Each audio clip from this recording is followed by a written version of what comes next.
democrática, los desafíos de América Latina a comienzos del nuevo siglo, que tiene como expositores a los doctores Guillermo O'Donnell y Carlos Strasser. En nombre de la Sociedad Argentina de Análisis Político, la SAAP, agradezco especialmente a las siguientes personas e instituciones. En primer lugar, a la Fundación OSDE, por su apoyo permanente a la divulgación de la ciencia política en nuestro país. Cabe señalar que, además de la conferencia aquí, tenemos transmisión en videoconferencia en alrededor de 20 sedes de OSDE en todo el país, entre ellas Córdoba Centro, del Paraná, La Plata, Misiones, Olavarría, Rosario, Santa Fe, Corrientes y Mendoza. En segundo lugar, obviamente, agradecer a los expositores. Para la SAAP es un orgullo tenerlos hoy aquí. Y en particular quería formular un reconocimiento especial a nuestro tesorero, al profesor Gustavo Dufour, porque él fue quien tuvo esta fenomenal idea, por fin hoy concretada. La mecánica de la conferencia será la siguiente. En primer término, el profesor Pablo Bulcurf, secretario general de la SAAP, presentará los itinerarios intelectuales de los profesores Guillermo O'Donnell y Carlos Strasser. Luego pasaremos a las respectivas exposiciones de los panelistas. Y por último, se abrirá un espacio para preguntas por parte del público. En este sentido, les pido a los asistentes que las preguntas sean breves y precisas, de a modo de aprovechar del mejor modo el tiempo disponible. Y también les pido que las envíen por escrito al estrado. También están invitados a formular preguntas aquellos que están asistiendo a la teleconferencia en estas 20 subsedes de OSDE en distintos lugares del país. Pero antes de poner en marcha esta conferencia, de modo muy breve, la SAAP quiere darles una pequeña sorpresa a los presentadores, homenajeándolos con la entrega de una humilde placa en mérito a los aportes que han hecho al desarrollo y que harán, obviamente, al desarrollo de la ciencia política nacional e internacional. Así que, adelante.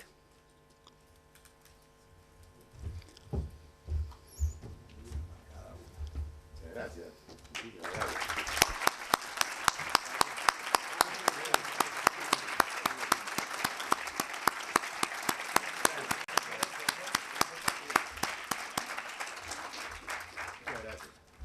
Como se usa en Wimbledon y otros lados. Muchas gracias. Qué lindo. Precioso. Sí. Pablo. Qué lindo. Gracias.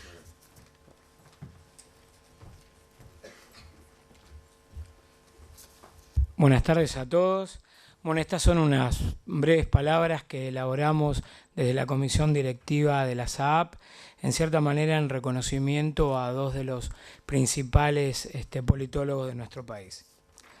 Dice lo siguiente: la Sociedad Argentina de Análisis Político, SAAP, tiene el honor de poder compartir con sus socios y con la comunidad de las ciencias sociales de nuestro país un momento muy especial, ya que contamos con la presencia de dos de los académicos más destacados de nuestro medio, los doctores Guillermo O'Donnell y Carlos Strasser. Si bien es cierto que los aportes de ambos son conocidos por la mayoría de los presentes, queremos destacar la importancia que han tenido tanto para el desarrollo de la ciencia política en la Argentina, como así también para la constitución y afianzamiento de la SAAP como entidad promotora de la disciplina y de su inserción tanto a nivel nacional como internacional. Los itinerarios intelectuales, tanto de Carlos Strasser como de Guillermo O'Donnell, representan como pocos los problemas y preocupaciones de la ciencia política, como así también de su compromiso con las instituciones democráticas, su calidad y los problemas de equidad social presentes en nuestro país.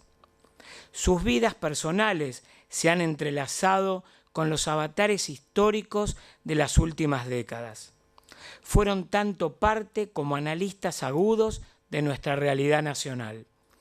Han tomado partido, han realizado autocríticas, pero principalmente se han comprometido con la necesidad de construir un conocimiento científico crítico, con mirada propia y también útil en el sentido de poder contribuir a la mejora de la calidad de vida de los argentinos. Junto a ellos hemos compartido libros fundamentales para nuestra formación, como Modernización Autoritarismo, El Estado Burocrático Autoritario, Contrapuntos, Disonancias y Catacumbas, los 4 tomos de Transiciones en el caso de O'Donnell. La razón científica en política y en sociología, la filosofía de la ciencia política y social, el orden político y la democracia, los 2 volúmenes de Para una teoría de la democracia posible, Democracia y desigualdad, y La vida en la sociedad contemporánea, una mirada política, obras de Carlos Strasser. Pero más allá de una prolífera producción bibliográfica, la labor de ambos, sus luchas y su trabajo cotidiano, muchas veces en tiempos adversos para el mundo académico, se sintetizan en el reconocimiento que los jóvenes y los no tan jóvenes, aquí reunidos, los consideramos nuestros padres intelectuales, nuestros principales referentes. En definitiva, los fundadores de la ciencia política argentina moderna. En forma muy sencilla, desde la Sociedad Argentina de Análisis Político, le queremos dar las gracias por estar aquí, pero también les queremos pedir que sigan trabajando, que sigan enseñándonos a comprender la compleja e intrincada realidad política argentina. Este es nuestro desafío. Otra vez, gracias.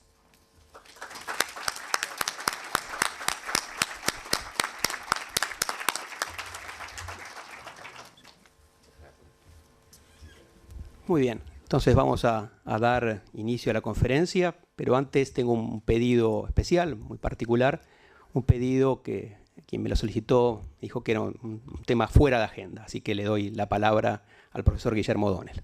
Muchas gracias. Yo hace unos 20 días tuve la mala pata de... Tuve la mala pata de fisurarme mi mala pata, así que me temí que no pudiera venir acá. Y realmente logré que el médico me diera reganes de dientes, permiso para aparecer en ese estado física y estéticamente calamitoso, porque realmente quería venir, por varias razones. Una, el cariño y el empeño que puso Gustavo Dufour por SAP en organizar esto. Otra, el que me contó que se había inscrito mucha gente, y sobre todo mucha gente joven, y que iba a ser difundido en otras partes del país. Y eso me hizo decirme, qué lindo, ¿no? Estar frente a una encarnación de la vitalidad, la difusión de la ciencia política actual, y además, por supuesto, de gente que desde otras disciplinas también se ocupa de los aspectos políticos de nuestra problemática. Y el tercer motivo, que se vinculó con este, era que me puse a recordar la historia, digamos, contemporánea de nuestra disciplina.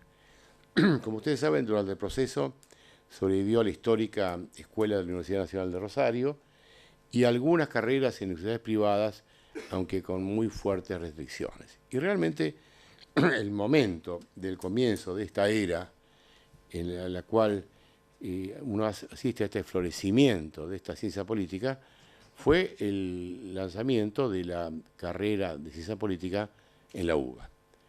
Por peso institucional, por número y por una serie de razones que también, una vez lanzada esta carrera en ese momento, se difundió hacia muy buenos programas, otras universidades y en diversos lugares del país, como hoy realmente estamos tan contentos de registrar.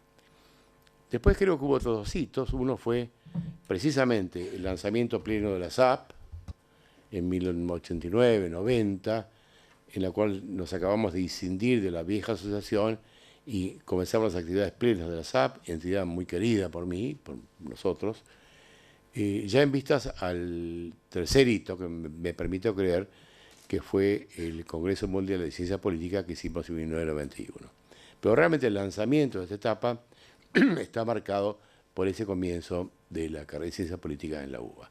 Esto fue promovido, realizado y pensado por un comité pequeño, en esa época eran pocos, que contaba entre otros distinguidos colegas a nuestro recordado y querido Edgardo Katterberg. Y tuvo claramente un líder que inspiró, que aprovechó sus vastos conocimientos de las diferentes subdisciplinas de la ciencia política, su información acerca de las corrientes mundiales, su capacidad institucional, que luego mostraría en otros ámbitos, para realmente convertirse en el cerebro y el motor de esta nueva carrera que empezó esta era.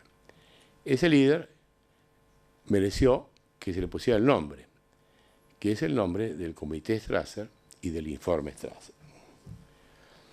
Carlos Strasser en esa época no precisaba esto, ya era un académico ampliamente reconocido nacional e internacionalmente.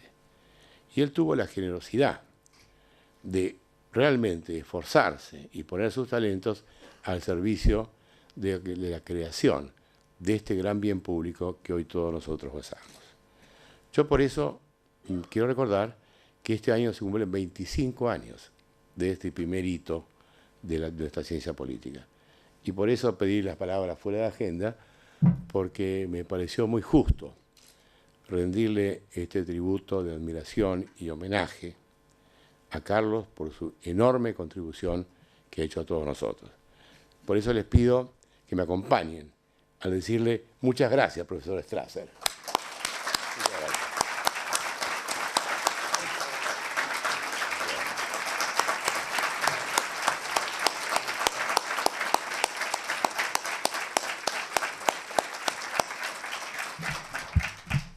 Sos un tramposo Te dije que iba a haber una sorpresa.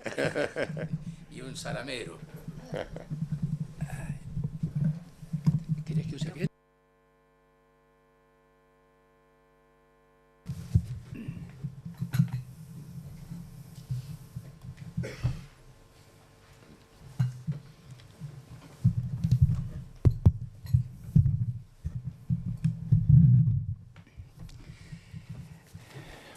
Buenas noches a todos.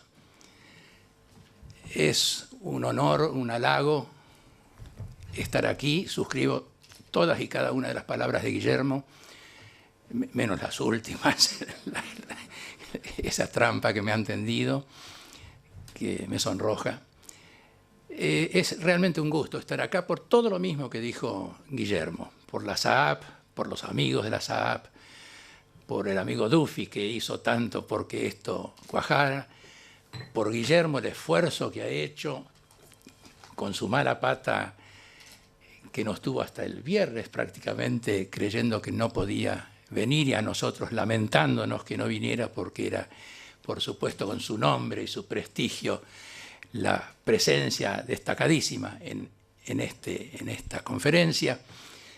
Guillermo ha vuelto, como ustedes saben, hace muy poco a la Argentina a radicarse acá, y por suerte lo tenemos otra vez con nosotros, ahora interviniendo asiduamente en lo que nos pasa y lo que nos va a pasar domingo mediante.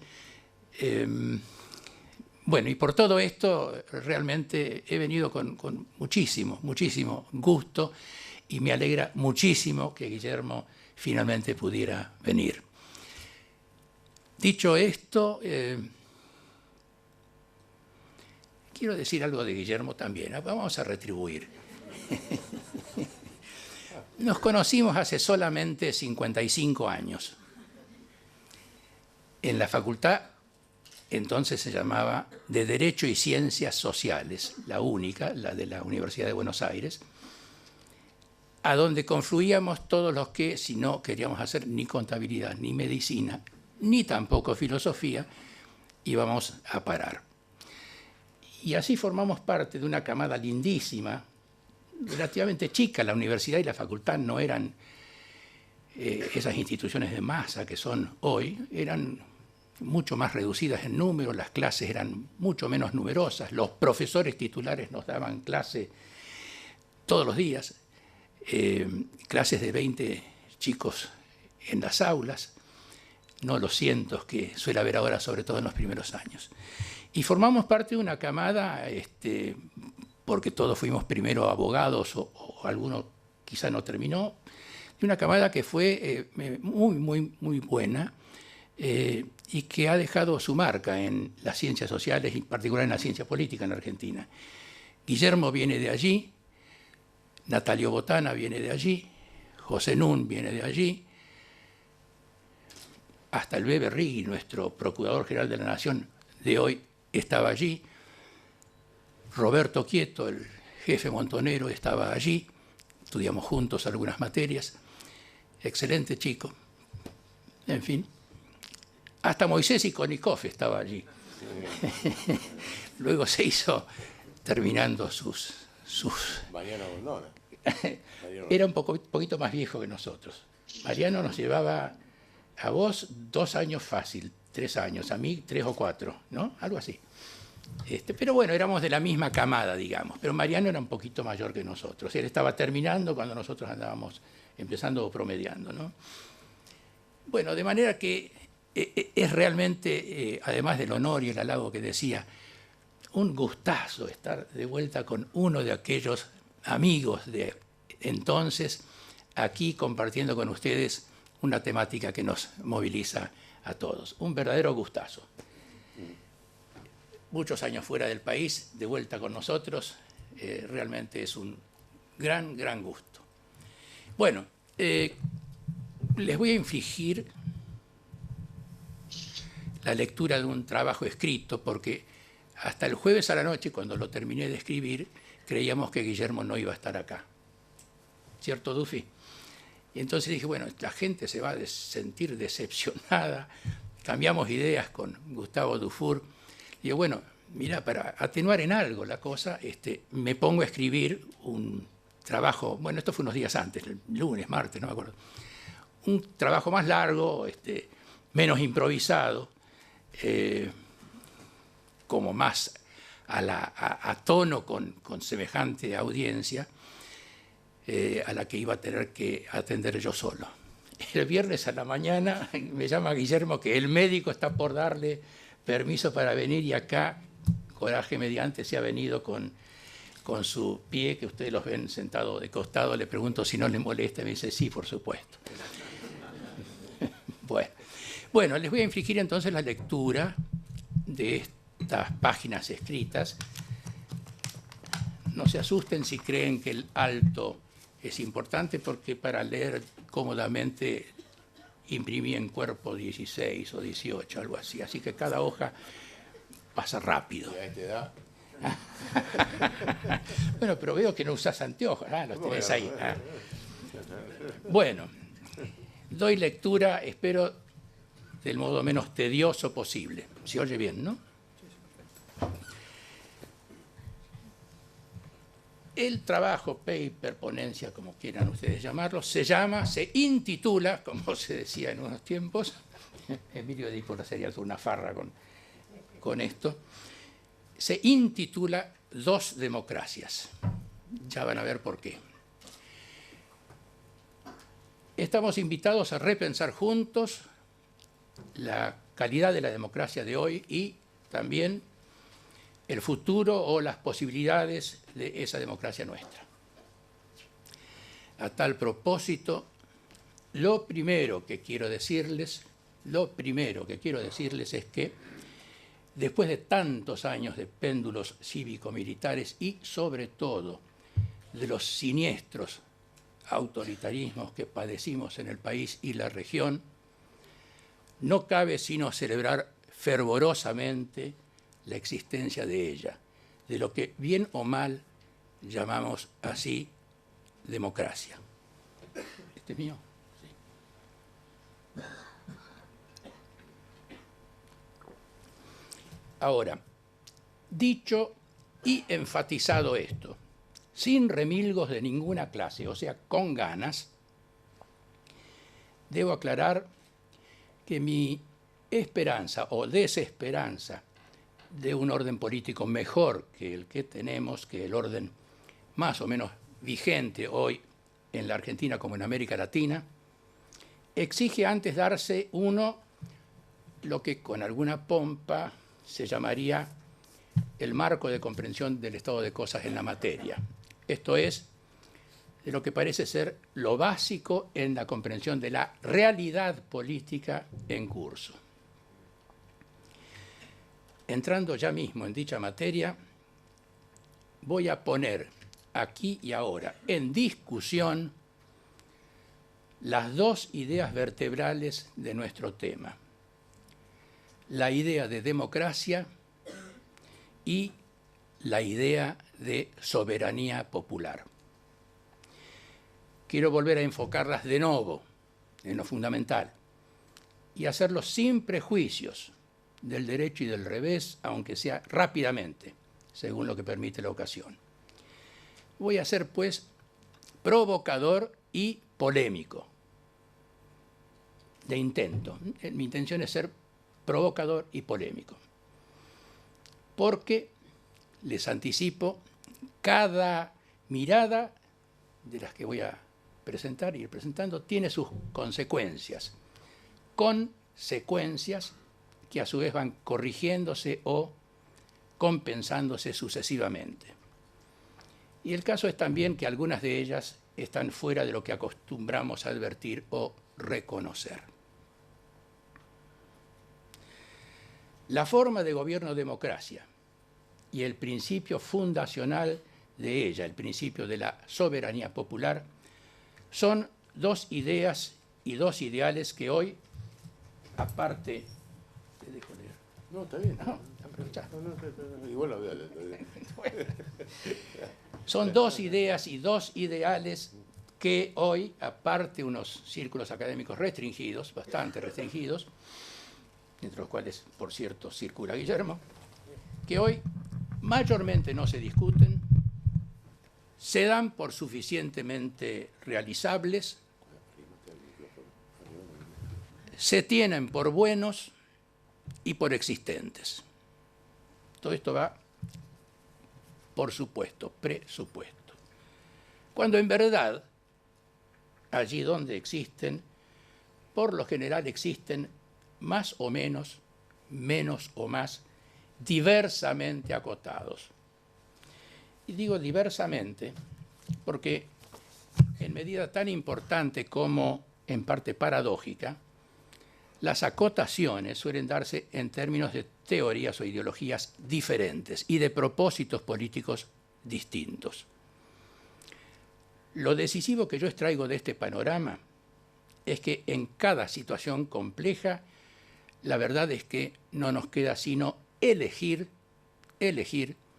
entre dos grandes opciones y que solo es posible elegir bien o a conciencia casuísticamente, es decir, solo cuando las opciones vienen debidamente empapadas por las circunstancias más particulares de cada tiempo y lugar. Ahora, a este respecto sucede, y vuelvo sobre lo mismo anterior, sucede que lo más habitualmente nos encontramos con un cuadro parecido a aquel médico, cuadro médico, en que un mismo paciente tiene a su cabecera varios galenos. Unos que toman lo bastante enfermo por sano, otros que toman lo bastante sano por enfermo, y otros más, por fin, que no prescriben medicaciones como aquellos, sino que dicen, esto está podrido, aquí hay que operar. Alternativamente, un cuadro en que los primeros llaman placenteramente democracia a lo que está lejos de serlo, los segundos la descalifican demasiado pronto y los terceros están por el lifting radical, una reconstrucción del cuerpo y su aspecto. En definitiva, la gente más de derecha, la gente más de izquierda y los cirujanos de derecha o de izquierda. En cualquier caso, las dudas se despejan en general solo con los años, excepto que las cuestiones mismas están con nosotros y apuran, así que en el ínterin hay que tomar decisiones a pesar de las dudas. Para eso, creo, hay que empezar por considerar y llevar en cuenta una serie de proposiciones que se hacen contrapunto. Así, entre las principales, las siguientes. Una, que aceptamos el principio de soberanía popular como un dogma, axioma o artículo de fe, cuando políticamente hablando, según los contextos y las circunstancias, puede ser bueno o puede ser malo. Estoy bordeando la herejía. 2, que le decimos democracia a cosas varias, sea con generosidad y o interesadamente, o al revés, por falta de interés y cuidado. 3, que aún en concepto menos, mucho menos que utópico y además puesto al día, contemporáneamente aggiornato, una democracia al pie de la letra parece en rigor imposible, aún en concepto contemporáneo. 4, que el valor de la democracia no debe sobreentenderse y, no obstante, se sobreentiende demasiado. Para bien o para mal, claro. 5, que el valor de lo que pasa por ser una democracia, pero no lo es o lo es a medias, no debe despreciarse y, sin embargo, más suele serlo que no serlo. Eso cuando en las antípodas no se lo exagera.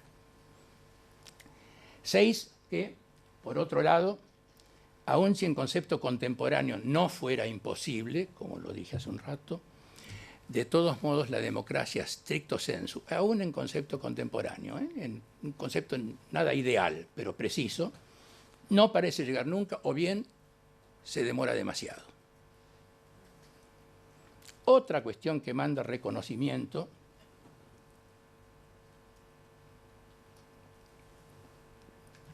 y desde aquí me voy a citar a mí mismo tomando párrafos de un discurso de algunos meses atrás, algunos párrafos, es el hecho de que entre las sociedades de Europa Occidental y Estados Unidos, Canadá, noratlánticas, que las llamas vos, ¿no? Para englobar, es difícil precisarlas geográficamente. Entre esas sociedades y las de América Latina media un abismo, del cual, sin embargo, demasiados de los autores que tanto y tanto se leen y citan casi no parecen tener noticias. Así, algunas de las opiniones tan ingenuas o soberbiamente etnocéntricas que dictan ellas para todo el mundo, tout le monde, y entre nosotros se reproducen a menudo de forma llamativamente acrítica, suelen aquí bordear una de 3: la ignorancia, el absurdo o el ridículo. Globalización o no globalización mediante, si las áreas menos o no modernas y desarrolladas de América Latina son desde luego muchísimo más pobres en una variedad de sentidos y con o sin televisión o internet viven mayormente en una edad y geografía humana distintas, aún las más desenvueltas y ricas constituyen a menudo una pálida imitación o una réplica distorsionada, sino una caricatura de dicho primer mundo. Hay, por lo pronto, un sinfín de personas que no parece haber visto nunca una villa miseria, ni caminado, ni olido el barro y la mugre y el hacinamiento de una villa miseria, o de una callampa, una favela, o de tantas poblaciones rurales nuestras, pobres de toda pobreza. Ni siquiera de aquellas a minutos de aquí mismo, y de los palacios políticos, los monumentos bancarios y las residencias del lujo, tan a mano para el turismo cultural exótico, el más exótico que podemos ofrecer. Quizá es por lo mismo que muchos analizan entre tanto a la democracia de una manera que resulta curiosa, no solo pero especialmente para nuestros países, los periféricos. En todo caso, eso último mencionado, lo de las villas miserias, etcétera, que parece absolutamente primero y fundamental, lo pasan ellos de largo o apenas rozándolo. Así se conciernen prácticamente, sin más, con lo que, por mi parte, aún siendo novedoso, no puedo ver ni juzgar sino a la luz o la sombra, a la luz o la sombra de lo que es obviamente anterior, básico y lo contrario de prescindible, teórica, empírica y axiológicamente.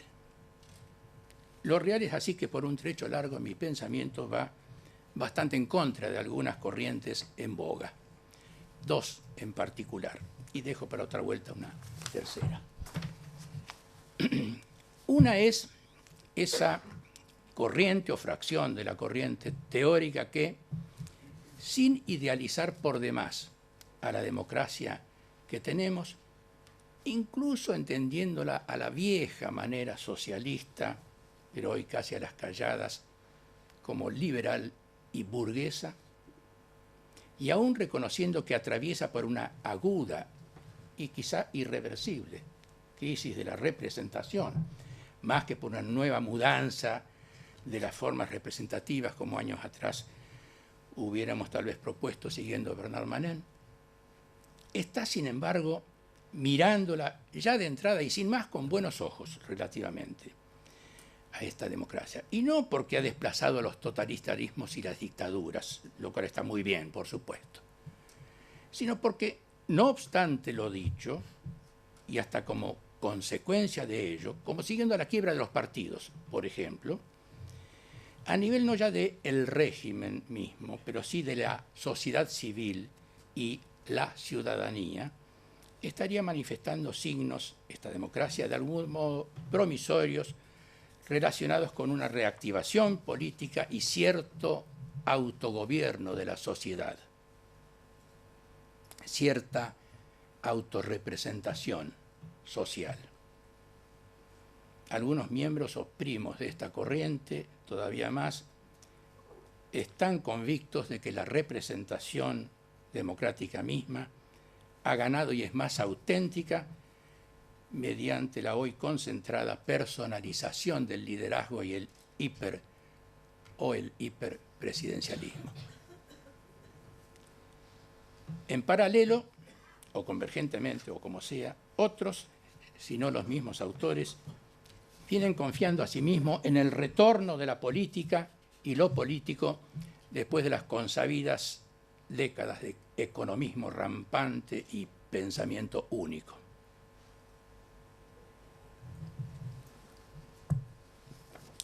En Latinoamérica, dicho retorno se ha vinculado con la serie de triunfos electorales y gobiernos nuevos de izquierda, centroizquierda o populares durante los últimos años. Ahora, a mí, aquel politicismo y esta serie, este cuadro, pese a todas sus manifestaciones o tal vez apariencias, me tienen respectivamente parcialmente descreído por un lado y como intrigado y a la expectativa por el otro. Digo, no estoy muy seguro acerca de a dónde apunta realmente, ni menos de cómo seguirá en efecto esta historia. El contrapunto, empero, no termina nunca. El contrapunto, empero, no termina nunca. Porque, volviendo a lo previo, entiendo, aún con las dudas e incertidumbres extra que le han introducido las novedades de estos años, que siquiera algunos de los referidos autores o corrientes se dejan llevar demasiado por sus enfoques al día y se exceden la ponderación fina de los hechos. Mientras tanto, está claro, me parece, van descuidando o relegando datos y cuestiones elementales, a menos que encuentren ya tedioso puntualizarnos o lo que no parece los den por obvios. Mi apreciación es, en cambio, que el mundo de hoy y cada país en general, pero especialmente la mayoría de los latinoamericanos, están urdidos como siempre, solo que la progresiva trama histórica a veces nos engaña o ilusiona, de una manera que en verdad no dejará gran lugar a la realización de los citados enfoques, expectativas y valoraciones, por lo menos en cuanto a una perspectiva democrática en serio, es decir, algo más próxima a la democracia idealizada, sea la entusiasta del tipo viejo, sea la más moderada, aunque también enriquecida, del tipo nuevo. En fin, ojalá sea yo el equivocado. Hablé hasta acá de la primera de dos corrientes en especial, pero la segunda corriente con la cual discrepo tiene que ver con ese mismo temperamento. Es sencillamente la corriente no ya teórica ni académica, sino todavía más básica, una creencia común y generalizada, tan generalizada que llega a la propia academia, según la cual la democracia no solo es posible, aunque difícil, sino el régimen efectivamente vigente en una cantidad larga de países. Y mi opinión es que tal lectura de las cosas cae más bien del lado de lo ingenuo, optimista o errado. Aunque, y no es paradoja, no digo que por ser naif lleve a lo necesariamente disvalioso. En relación, Tocqueville temía en la democracia en América, sobre todo en el segundo volumen, el de 1840, que la moderna y recién asomada democracia no terminase necesariamente en un orden político y social más o menos bueno, sino en un despotismo. Y siglo y medio largo después, por mi parte creo que lo que hoy ha llegado a ser o se llama democracia comprende una variedad realmente amplia de sistemas con aires entre cercanos y lejanos de familia, desde los relativamente más civilizados hasta aquellos que casi no lo parecen. Pero si ninguno se ve muy cerca o en camino de ser lo que es una democracia conceptualmente, tampoco, y por ello componen todos un fracaso político. Y empleo el mejor sentido de esta última palabra. Tales son, pues, a las apuradas mis puntos de vista y juicios políticos y teóricos de base. Muchos, se habrá notado, y reitero, terminan encontrados o abiertos, en contrapunto. Aún así, deseo subrayar que en política, creo, nunca se puede ser demasiado optimista. Y por tanto no llego a desesperar del estado de cosas políticamente en vigencia. Casi al contrario, sin ignorar que en los últimos lustros han mejorado, pero ahora mismo oscila entre saneamientos y deterioros, en general me inclino a apreciarlo, como lo dije de entrada. Es solo que lo hago con el correspondiente grano de sal y en sus términos propios. Los términos que pienso corresponden, o sea, modestamente, muy modestamente. Nada en la materia, pienso, da para sentirse hoy demasiado complacido, salvo respecto de un pasado ya distante y hasta remoto, ni tampoco para hacerse grandes ilusiones a futuro. Vuelvo ahora atrás, para pasar a una pintura algo más puntual del cuadro actual. Lo mío intentará ser una constatación empírica, sobre la base de conceptos, claro. Es imposible ver sin, ni digo anteojos, sin ojos, como diría Norwood Russell Hanson. Una constatación empírica que sirve a la vez como el contexto para dictámenes y pronósticos. La daré en 5 puntos. Y estoy volviendo atrás un poco sobre lo mismo de otro modo. 1. La democracia que tenemos no es así nomás una democracia. Menos que menos en países en que la mitad o más de la población está compuesta por pobres y excluidos. En ellos suele, pues, desembocar naturalmente en democracias limitadas, representadas, personalistas, clientelistas, plebiscitarias y no cesaristas, y bajamente republicanas o liberales, como sin embargo debe ser hoy la democracia teórico-lógica, política y moralmente. 2. Las causales concurrentes a esta democracia liviana o bien semidemocracia son varias. A. El sistema capitalista en que está inscripta, el cual, aun si es o ha sido hasta aquí el único que bien que mal la ha acogido, produce de suyo sistemáticamente, tanto como riqueza y su eventual derrame, desigualdad social.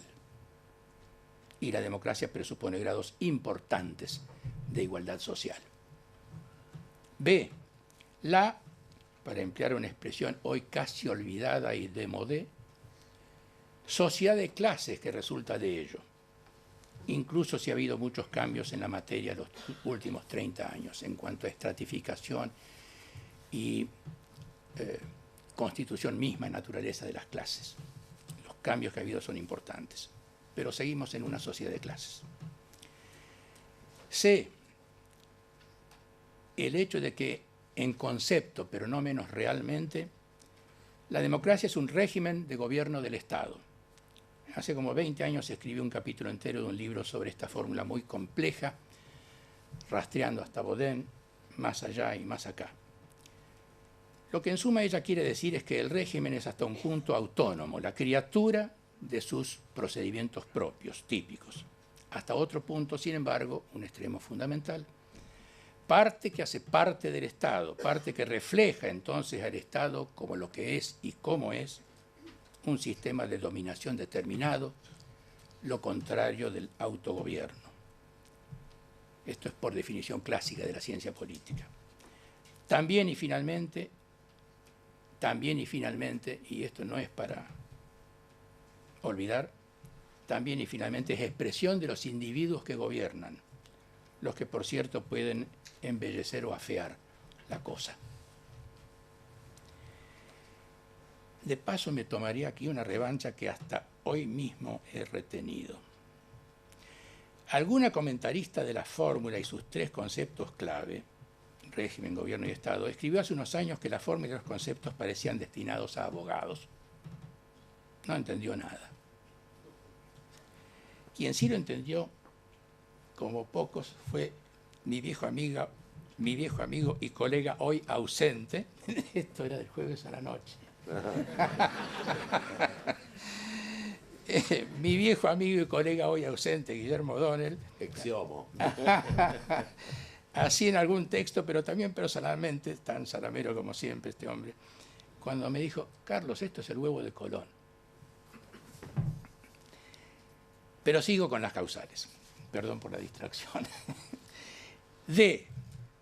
El hecho de que el régimen no se da en la realidad, sino como régimen mixto. Estamos viendo las causales de la semidemocracia. O gobierno mixto, que se decía siglos atrás. Un régimen o gobierno mixto que está compuesto de regímenes varios, diversos. Entre ellos, naturalmente, el régimen democrático mismo.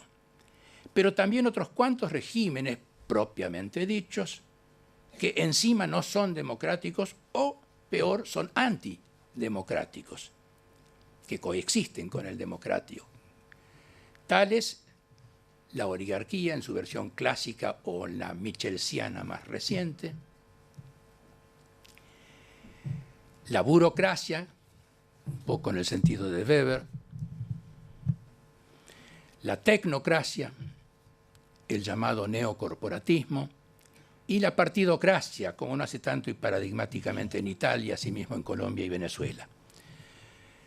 Régimen mixto que se ampara en la legitimidad que tiene su pata democrática, pero que en cada lugar o momento combina sus componentes de diversas maneras, con distintas intensidades, y con una u otra pata como la predominante en la mezcla o asociación que está o esté en vigencia. Sigo con las causales, la extrema complejidad de la sociedad y la economía contemporáneas, multiplicadas hace ya unos años por la globalización y que constituyen como actores del orden político a un elevado número de organismos, organizaciones, agencias, etcétera, etcétera, de naturaleza pública y privada, multi o transnacionales y entrecruzados, los que a su vez terminan de recortar la soberanía de los estados y consiguientemente liquidan la territorialidad propia de la democracia. F, dentro de la democracia misma, penúltima causal, dentro de la democracia misma, aunque como régimen siempre asociado en más o menos a los otros que cohabitan con ella, el mecanismo especial, esencial, de la representación, que hace que la democracia moderna solo pueda ser representativa, pero suele ser desde expropiada hasta traicionada, como lo temía Rousseau, y que casi parece estar en la naturaleza de las cosas.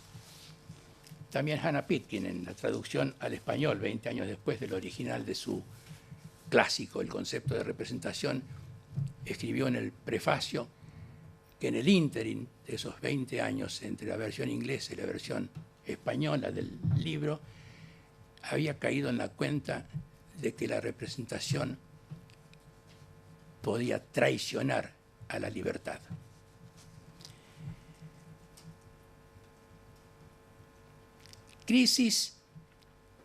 Mecanismo de la representación, hoy para peor, aumentado en su desnaturalización por la famosa crisis de la representación, simultánea hoy con el corriente apagón de las ideologías, la cuasi disolución del lazo que unía e identificaba partidos y clases, la descomposición de los partidos como lo que eran, y el desprestigio de la política y los políticos, todo lo cual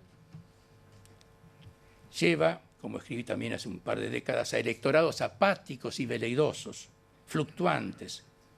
Asimismo, todo cruzado con los medios de comunicación, a personalismos y a democracias no ya representativas, sino representadas, o en idioma, no es exactamente lo mismo, pero en el idioma de Guillermo, delegativas. Lo de él está concentrado más en la experiencia de ciertas presidencias en Brasil, Perú y la tercera era Argentina, obvio.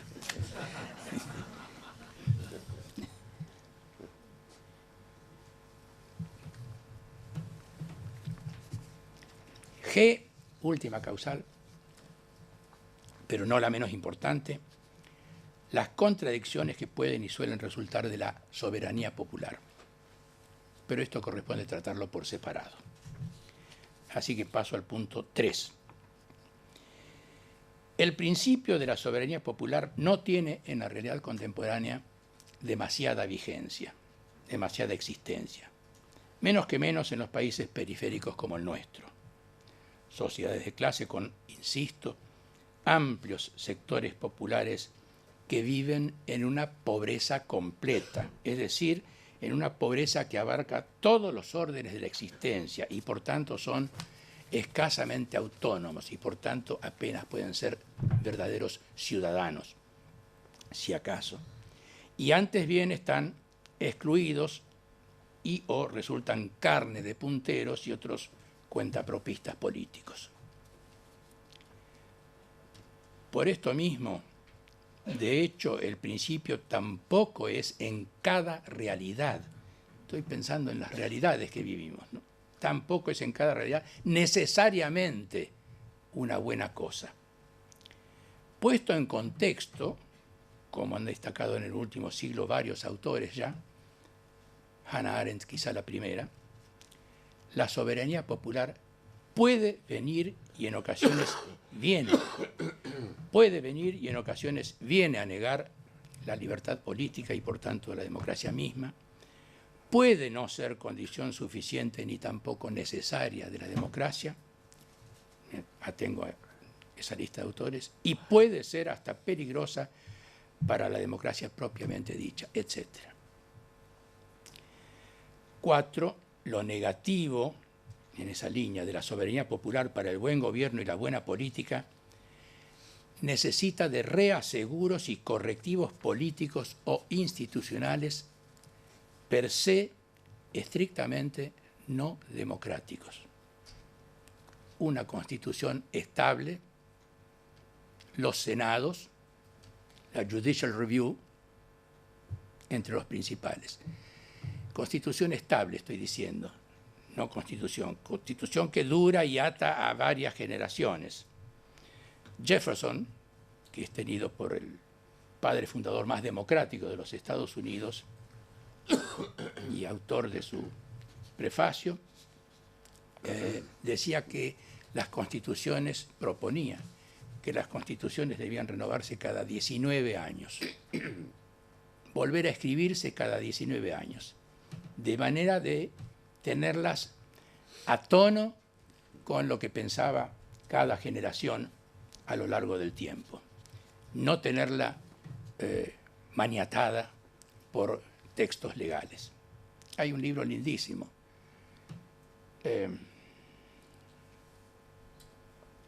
Constitucionalismo y Democracia, de Rune Slagstad y John Elster y Rune Slagstad, Constitución y Democracia, que trata muy bien, interesantemente, provocativamente, este contrapunto entre democracia y constitución.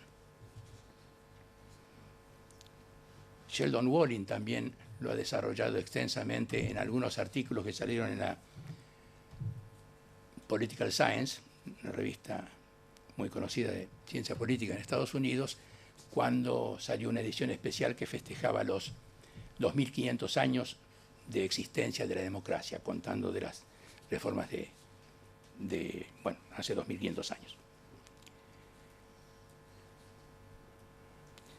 Así que necesita de reaseguros y correctivos políticos o institucionales per se estrictamente no democráticos, una constitución estable, los senados, que no representan a población, sino a territorios, y numéricamente en la misma cantidad para estados de muy diversa población, y la Judicial Review, que permite que la Corte Suprema o los tribunales constitucionales, según el país, reformen lo que ha dispuesto los poderes más políticos de cada país.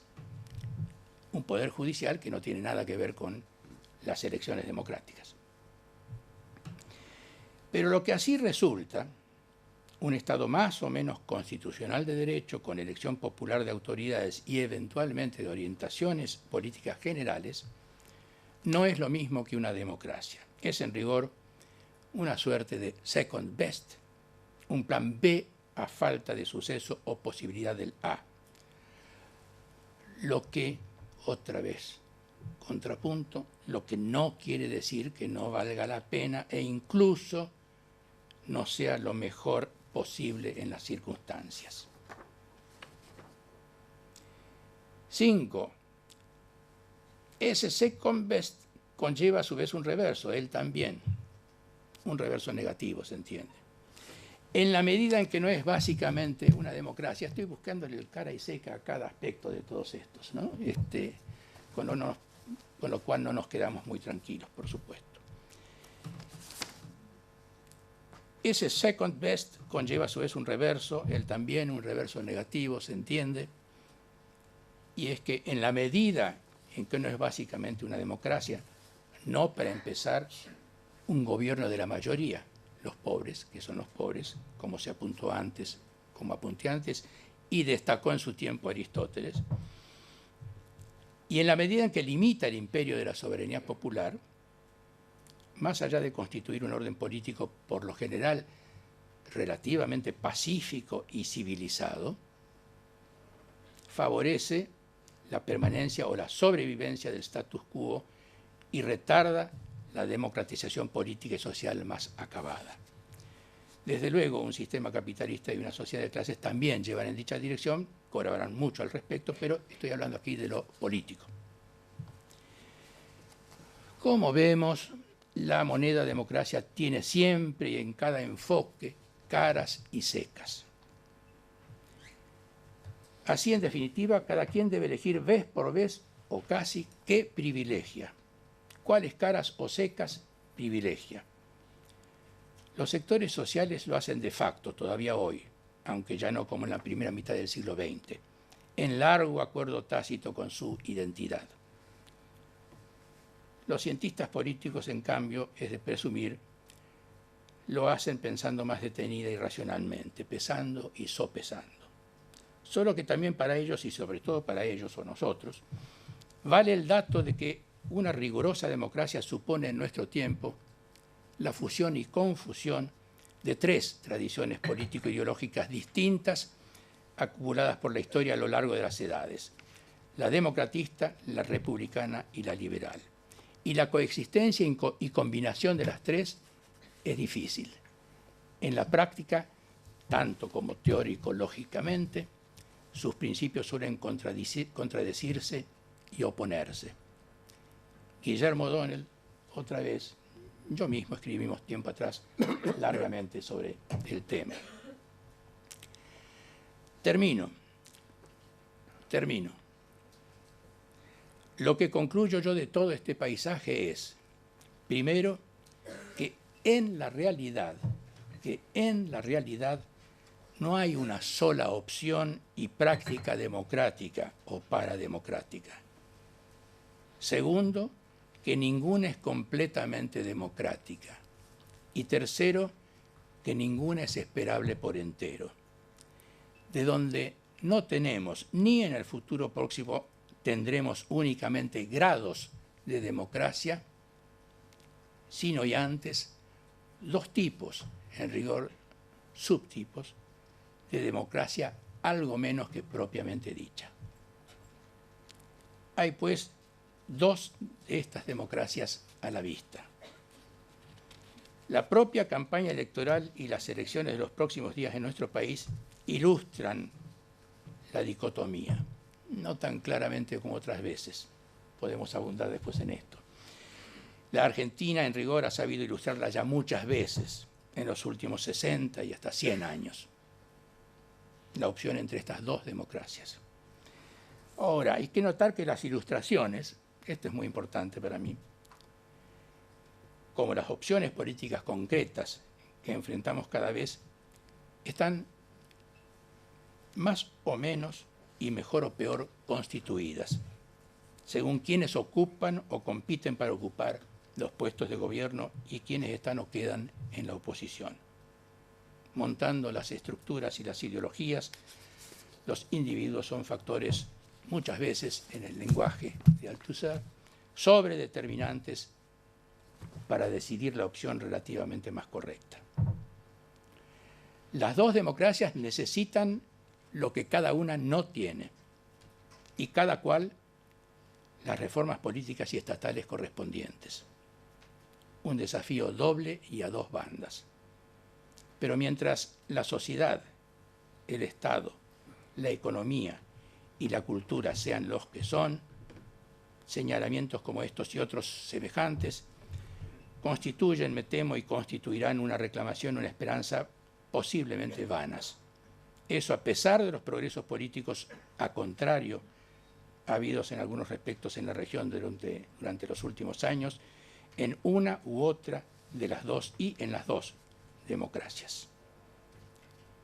Concluyo con una nota positiva. Pretendo que lo mío no es pesimismo, sino solo realismo. Por lo demás, dije de entrada que no cabe sino celebrar las democracias que hemos alcanzado. No son lo mejor, son lo que son y son lo mejor posible. Alguna vez las habrá aún mejores, quién sabe.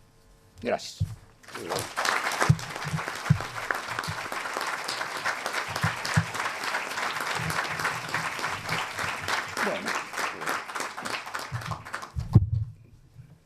Bueno, buenas noches nuevamente. La SAP nos ha invitado a...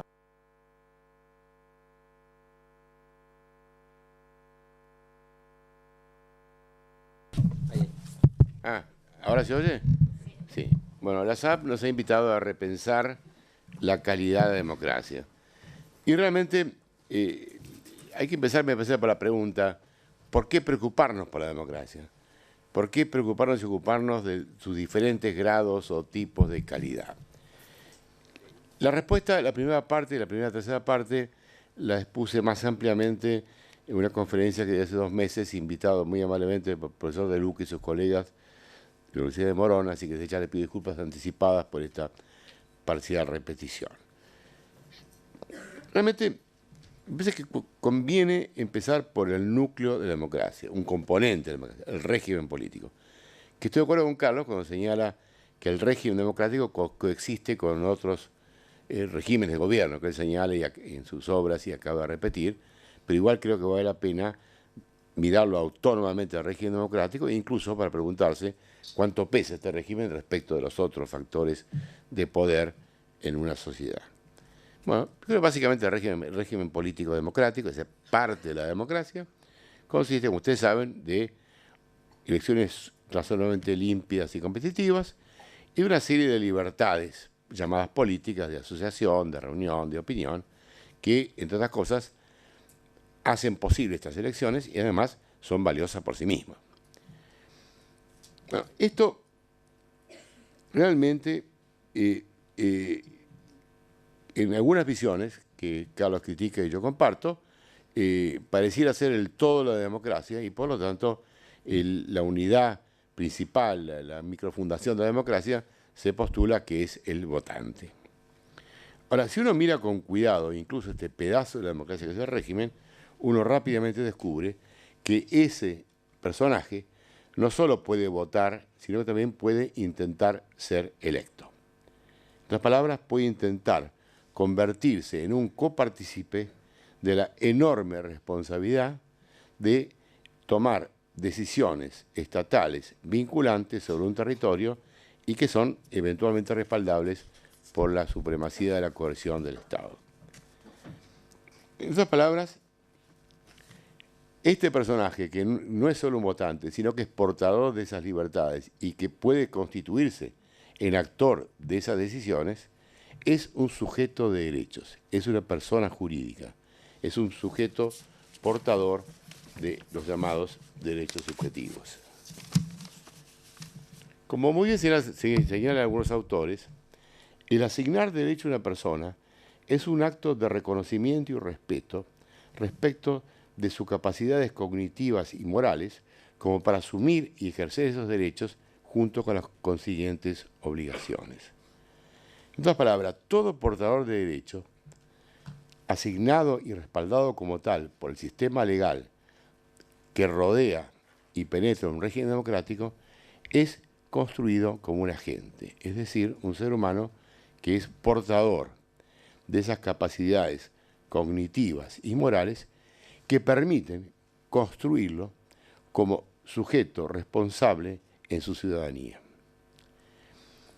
Las democracias contemporáneas, con todos sus defectos, un hecho muy importante ha sido que estas democracias son ahora inclusivas, en el sentido que estos derechos y libertades son asignadas universalísticamente a todos aquellos que reúnen la condición de ciudadanía en un determinado país.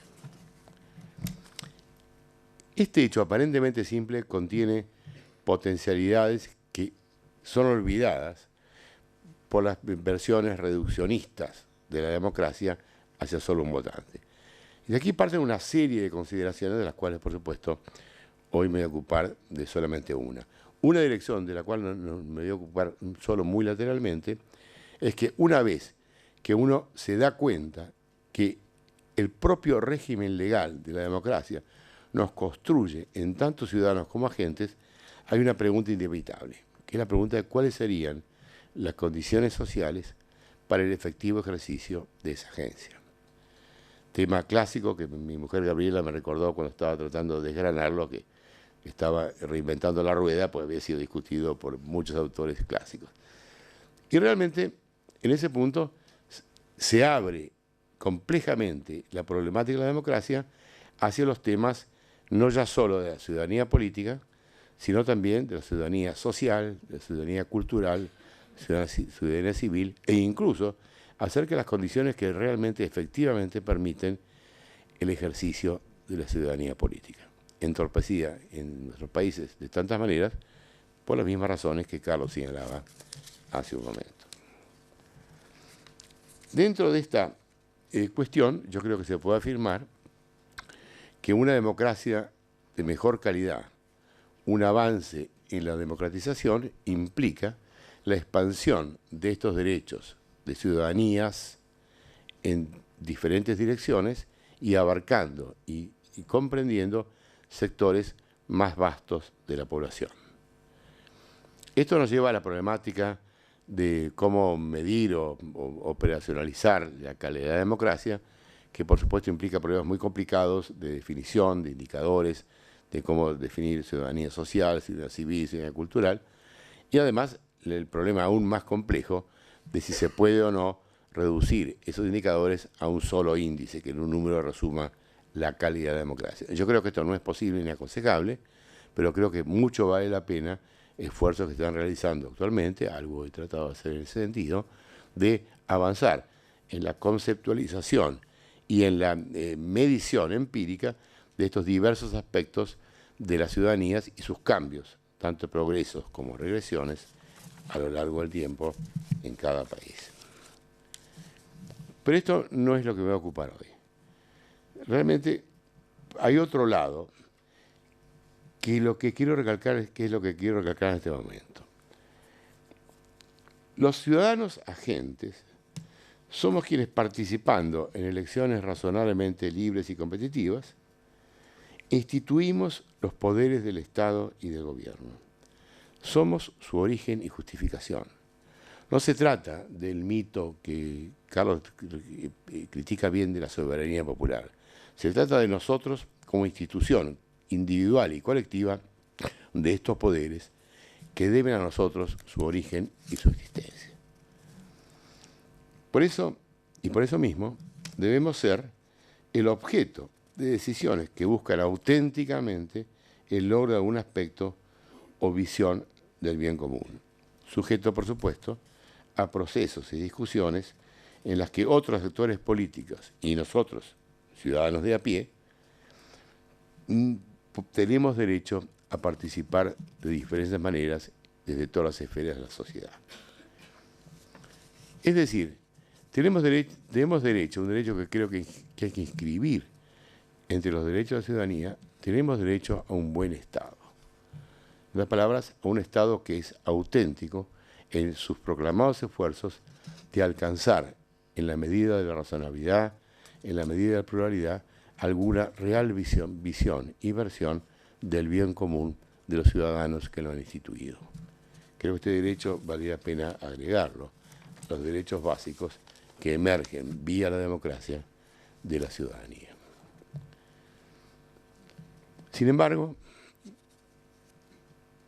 todo poder, y sobre todo toda gran concentración de poderes, tiende a alienarse, a aparecer cosificado como algo externo y superior a aquellos sobre los cuales ejerce esos poderes. Esta tentación eterna y demoníaca, si se quiere, del poder, de todo poder, tiende a convertirnos no ya en ciudadanos y agentes, sino en sus sujetos pasivos, invitados cuanto más a contemplar y a peticionar con cierta humildad. Esta idea de la cosificación o reificación, como ustedes saben, fue poderosamente propuesta por Marx y luego por Lukács, con antecedentes en Hegel y en Feuerbach, como una invitación, digamos, a descubrir atrás de la apariencia cosificada del capital y de la mercancía su verdadera realidad como producto del trabajo humano, y que en cambio aparece frente a lo humano como algo externo que impone su lógica sobre la vida humana. Esta idea, que está por supuesto en el caso de Marx y Lukács muy centrada en relaciones económicas, después ha sido de manera muy fructífera, ampliada y parcialmente reformada por autores como Berger y Luckmann, como Honneth, que lo han extendido a otras esferas de la vida social. Aunque no todavía a la esfera del Estado y sus gobiernos, que es lo que estoy tratando de hacer, entre otras cosas, un libro en el cual espero terminar bastante pronto.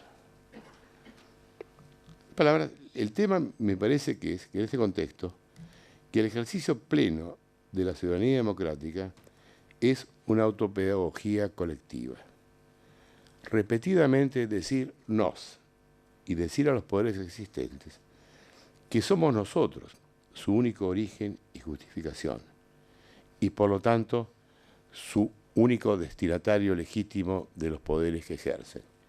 Y que por lo tanto, y a partir de eso, tenemos derecho subrayado, a demandar que cumplan plenamente las obligaciones públicas íncitas bajo un régimen democrático, aunque muy imperfecto, fíjense qué importante, íncitas bajo un régimen democrático, obligaciones públicas íncitas al desempeño de esos poderes.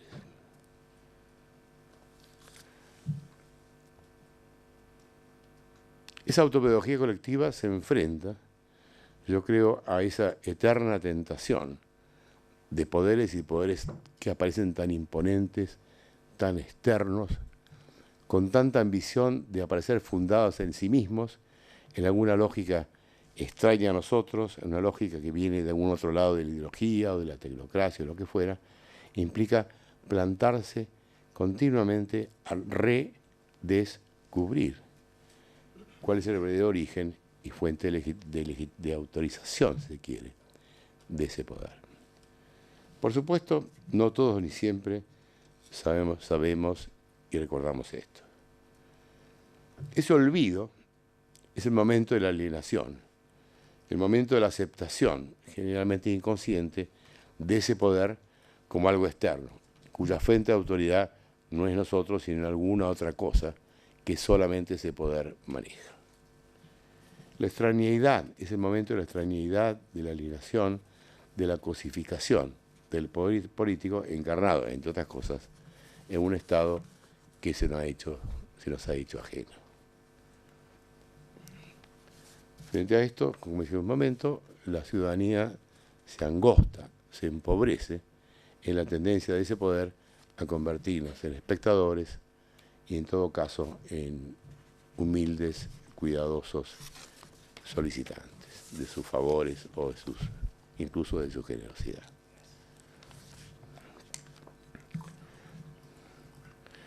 Por esto, pero no solo por esto, es tan importante algo que mencioné hace un momento, que es entender y luchar por una expansión de las condiciones sociales de la ciudadanía y la democracia. Valen por sí mismas, pero también valen porque una ciudadanía expandida en lo social, lo cultural, lo educacional, lo económico, por supuesto, es un factor obviamente muy facilitante para que se creen las condiciones en las cuales esta verdad subyacente a todo poder se vaya aprendiendo, comunicando y a la vez se vaya continuamente reaprendiendo como ejercicio de esa autopedagogía colectiva que mencioné hace un momento. Y aquí aparece, ya que estamos en momento de elecciones, un aspecto de esto, solamente un aspecto, que es la gran importancia práctica y simbólica de las elecciones.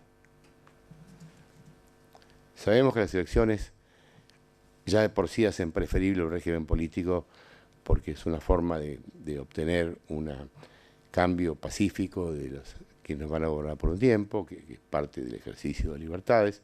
En fin, son ventajas obvias del régimen.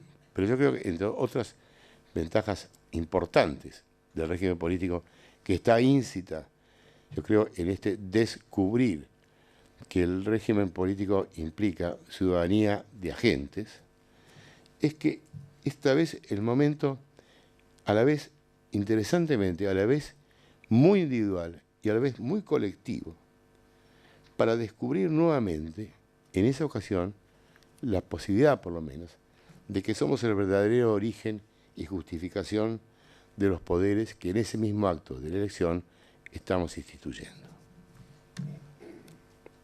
Recordemos la enorme emoción y la amplísima participación que acompañó en nuestro país y en todas las demás transiciones desde el autoritarismo a la primera elección. Ahí se hizo evidente que contra ese poder monstruoso, alienado, ajeno, éramos nosotros, decidiendo libremente en ese momento, decidiendo alegremente lo que íbamos a constituir un nuevo poder. Y ese era nuestro poder. Nadie nos lo había regalado, lo teníamos ahí en ese acto de institución democrática que se repite, aunque sea mucho menos consciente y menos entusiasta, en cada elección. Es el momento en el cual podemos descubrir que el rey está desnudo. Y es muy bueno que esto lo digamos cada vez que ocurre. Por eso, más allá incluso de la aparente trivialidad del electoral, creo que hay que rescatar, a través de este hilo que me parece que conduce la visión ciudadanía, agencia, condiciones sociales, creo que hay que rescatar también esta capacidad desalienante, descosificante, que tienen por lo menos en principio las elecciones, como oportunidad para recordarnos y para rememorar precisamente ese momento reinstituyente que solo la democracia nos permite como posibilidad de ejercicio. Por eso, yo creo que es bueno recordar que en realidad la democracia, o mejor todavía la democratización, a pesar de todos los defectos y trabas que Carlos nos recordaba, es una tarea constante de ejercicio cada vez más pleno, si es exitosa, de las ciudadanías que ella entraña.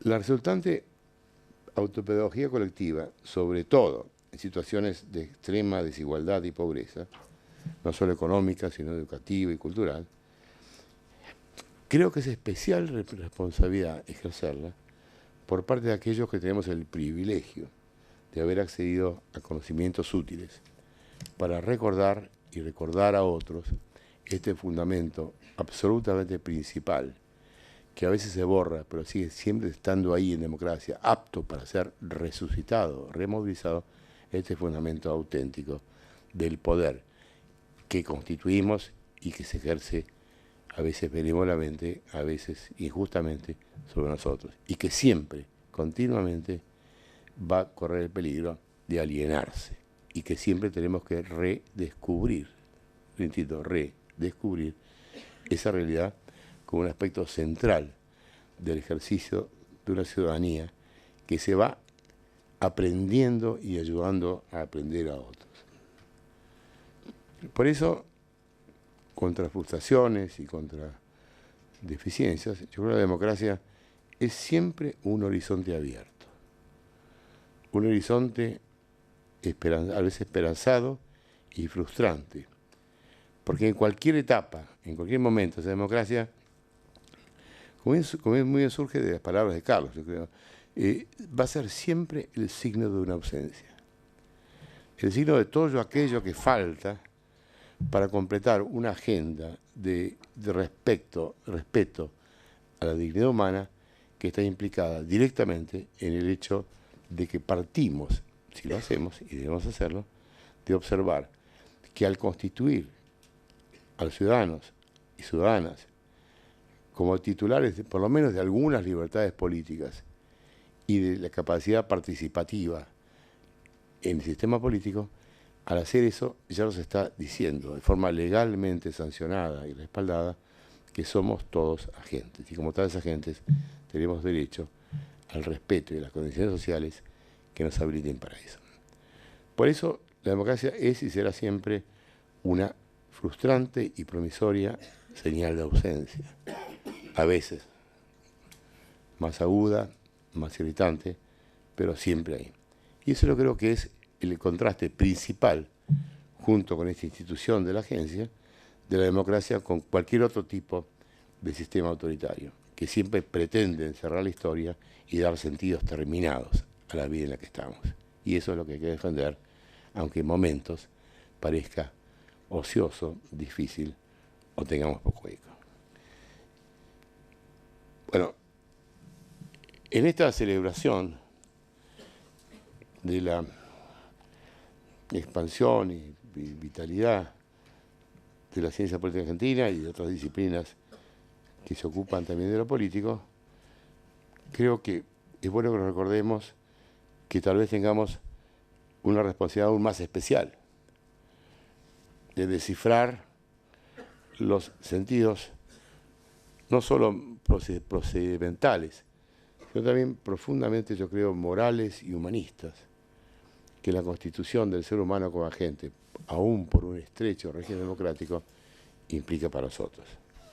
Por lo menos me pareció, si me permiten, que era oportuno recordar esto ante una audiencia tan calificada para ejercer estas responsabilidades como ustedes. Gracias.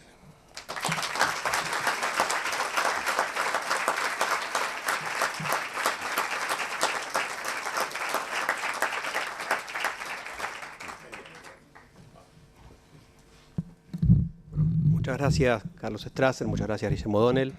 Bueno, es el turno de preguntas, comentarios, así que vamos a dar algunos minutos para que nos los acerquen al estrado por escrito y así las formulamos a los panelistas.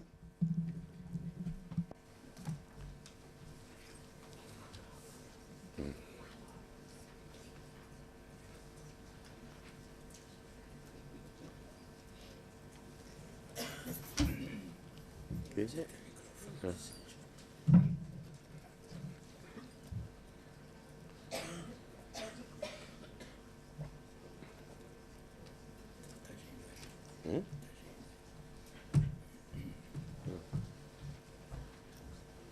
¿Qué? No entiendo. No entiendo. Que no me toque.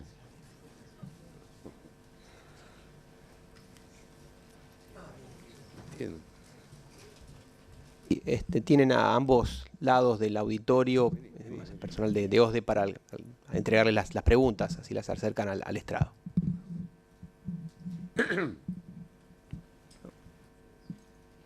Vení, vení. Sí, le hace a Dios. Me manda mensajes que no entiendo. Sí, pregunta. Pero vení.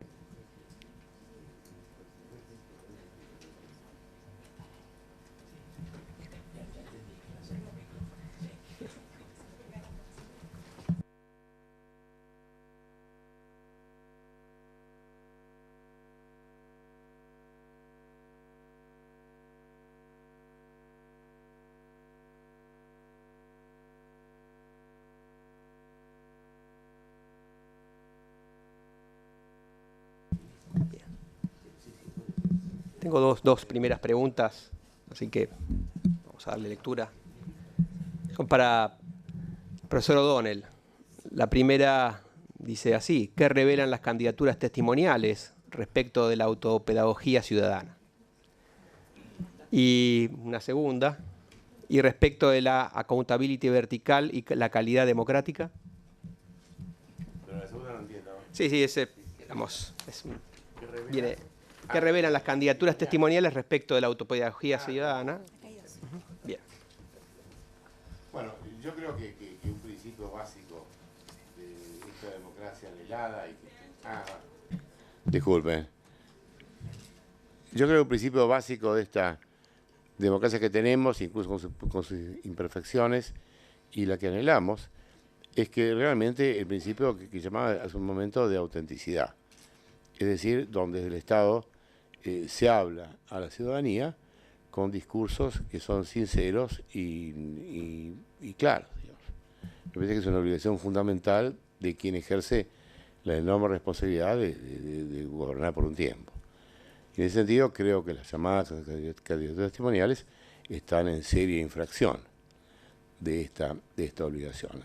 Todo, por ejemplo, se puede justificar por razones instrumentales, pero me parece que justamente el tema de algunos principios básicos es que no deberían ser tocados porque provocan costos que van bastante más allá de algún beneficio transitorio. Esto implica también, yo creo que es cierto, una transgresión a la accountability vertical, a la rendición de cuentas verticales, que implica, nuevamente, yo creo, este tema de la autenticidad. una segunda pregunta sin destinatario específico. Dice, ¿cuál es el papel de los medios de comunicación como actores políticos y sociales como reemplazo de los partidos políticos?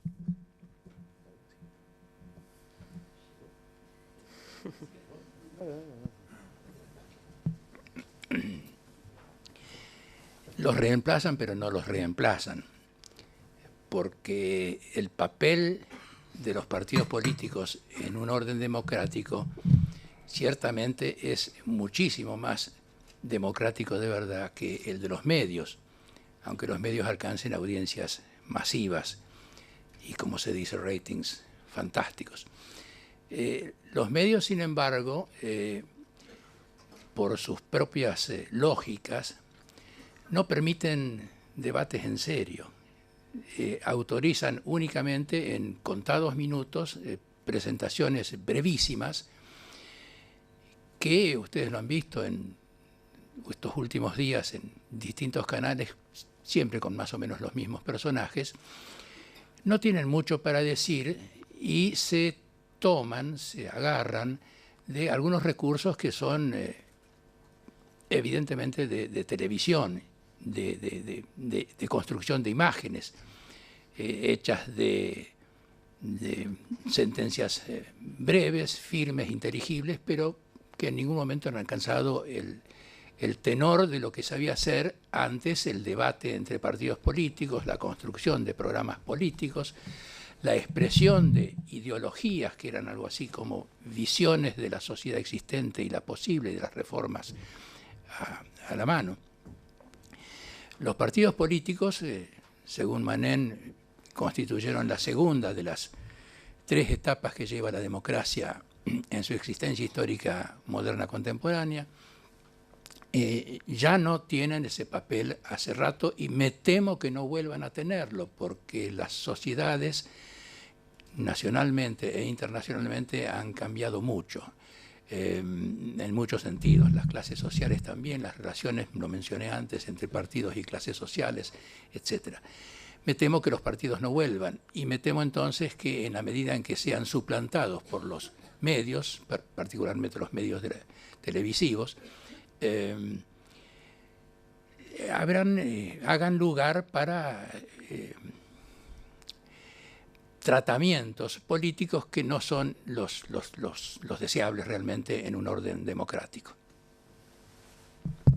Bueno, yo agregaría a lo que dice Carlos, que estoy de acuerdo, que, bueno, sí, claro, que los medios no reemplazan, pero en cierto sentido sustituyen algunos vacíos de formación de opinión que dejan los partidos, claramente, en todo el mundo y sobre todo en nuestro país. Ahora, yo agregaría que lo que señala Carlos de estas carencias no son indispensables, no son necesarias. Yo creo que hay casos de países en los cuales incluso los medios televisivos, que son los más difíciles para eso, guardan espacios importantes para debates, para discusiones, para encuentros que son verdaderas foros de discusión. Y bueno, la prensa escrita yo creo que en algunos aspectos cumple algo de esto, pero podría ser bastante más. Y la radio, yo creo que en algunos lados, partes de la radio, de alguna manera cumple también, aunque insuficientemente, este tipo de contribución. Pero hay algo que no es solamente lo más tiringo, si quieren, que yo creo que uno tendría que poder y saber demandar más, que los medios creen y mantengan este tipo de espacios que en otros lugares, en otros países existen y muy fructíferamente. Por supuesto, no va a ser el tipo de espacio televisivo de radio que va a grandes réditos. Frente a las vulgaridades de los programas de la tarde y de Tinelli, realmente es difícil imaginar que tenga un gran rating. Pero esto también yo creo que ahí tiene mucho que ver con políticas de Estado, que decidan y de alguna manera formulen opciones que hagan posible estos, si se quiere, pedazos más cívicos republicanos de estas contribuciones de los medios a nuestra vida política.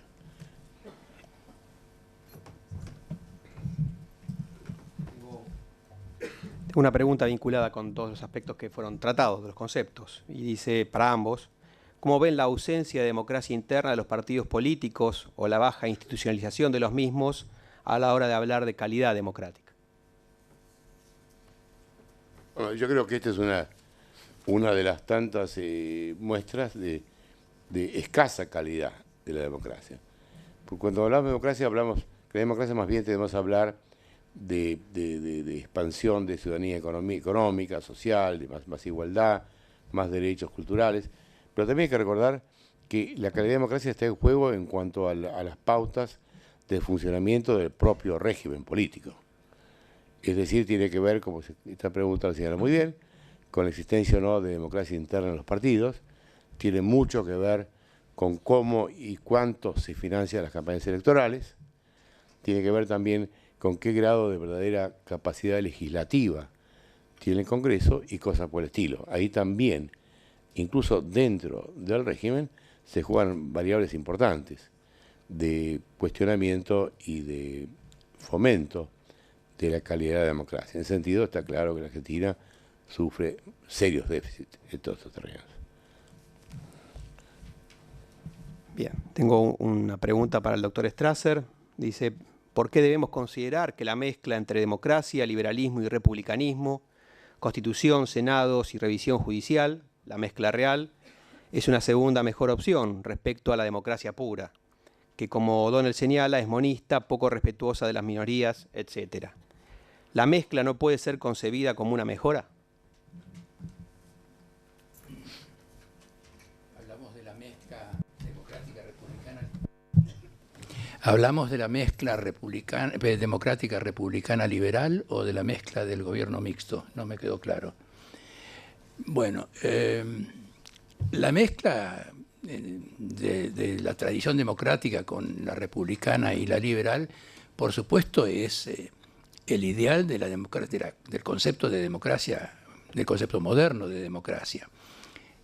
No es el concepto ateniense de democracia, que era democratista, que estaba basado fundamentalmente en la soberanía popular, más allá del ágora y el debate, pero que cristalizaba finalmente en la soberanía popular, que suma la tradición republicana con su subrayamiento de las instituciones, del liderazgo público y de la virtud cívica, y la tradición liberal posterior, no ya la última Edad Media y Edad Moderna, sino de la última Edad Moderna y principios de la contemporánea, que está basada más que nada en la defensa de las libertades, derechos y garantías de los individuos como individuos. Obviamente, si sumamos las tres tradiciones, conseguimos articular, si acaso se pudiera hacerlo, sin las dificultades que son manifiestas en la historia democrática contemporánea, conseguiríamos construir una versión de democracia que sería la más completa de todos los tiempos, porque sin libertad ni instituciones no podría haber constitución de soberanía popular, que es el primero de los principios correspondientes a una democracia. Esto por un lado. Ahora, es un ideal porque las tres tradiciones, lo ha marcado Guillermo también en sus trabajos, traté de marcarlo yo en algunos míos posteriores, no se llevan del todo bien. La defensa de las libertades no se compadece del todo con el acatamiento de la voluntad mayoritaria, suelen entrar en tensión, por poner un solo ejemplo, ¿no?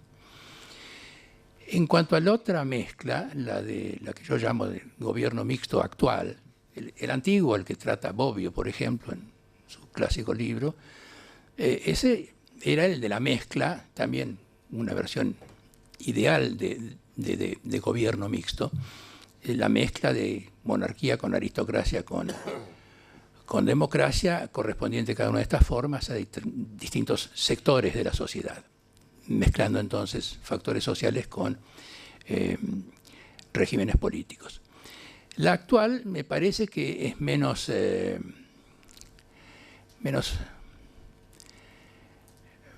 plausible, por decir así, que la versión antigua de gobierno mixto, porque Aquí ya no hay la correspondencia, por lo menos no en todos los casos, que había en el modelo de gobierno mixto antiguo entre regímenes y sectores sociales.